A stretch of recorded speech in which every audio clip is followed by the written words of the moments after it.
మనమైతే ఇప్పుడు సేమియా పాయసాన్ని చేసుకుందాము. ఈ కొలతల్లో చేసుకుంటే మీకు చిక్కపడకుండా ఉంటుంది. ముందుగా అయితే ఒక కప్పు సేమియాని వేసుకొని దోరగా ఫ్రై చేసుకోవాలి.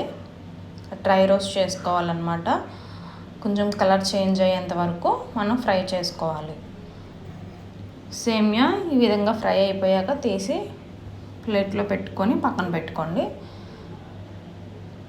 తర్వాత ఇక్కడ కనిపిస్తున్న డ్రై ఫ్రూట్స్ని చిన్న చిన్న ముక్కలుగా కట్ చేసుకొని పెట్టుకోండి.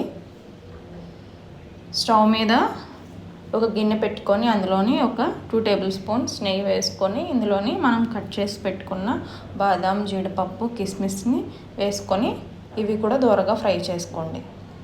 మనం సిమ్లో పెట్టుకొని ఫ్రై చేసుకుంటే ఇవి మొత్తం అంతా బాగా ఫ్రై అవుతాయి. మనం తిన్నప్పుడు కూడా చాలా టేస్టీగా ఉంటాయి.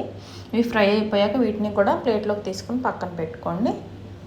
తర్వాత ఒక కప్పు పాలు, 2 కప్పుల నీళ్లు వేసుకొని పొంగు వచ్చేంత వరకు మరిగించుకోవాలి. ఈ విధంగా మరుగుతున్నప్పుడు మనం డ్రై రోస్ట్ చేసుకొని పక్కన పెట్టుకున్నాం కదా సేమియాని, అవి కూడా పాల్లో వేసుకొని మీడియం ఫ్లేమ్లో పెట్టుకొని అవి ఉడికేంత వరకు బాగా ఉడికించుకోవాలి. సేమియా ఇలా ఉడికాక ఇందులోనే మనం ఏ కప్పుతో అయితే పాలు సేమియా తీసుకున్నాం అదే కప్పుతోని పంచదారను వేసుకోండి. పంచదార కరిగేంత వరకు మనం మీడియం ఫ్లేమ్లోనే పెట్టుకొని కలుపుకోవాలి.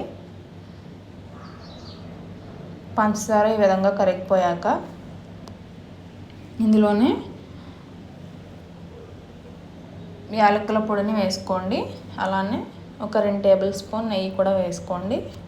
ఫ్లేవర్ బాగుంటుంది, టేస్ట్.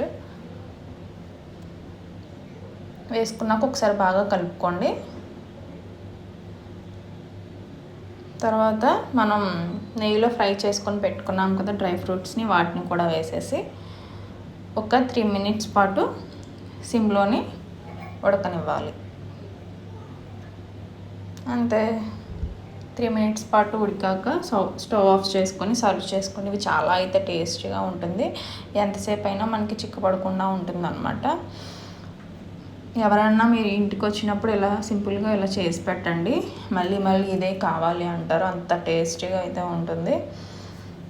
వీడియో నచ్చితే లైక్ చేయండి, షేర్ చేయండి, సబ్స్క్రైబ్ చేసుకోండి. బాయ్.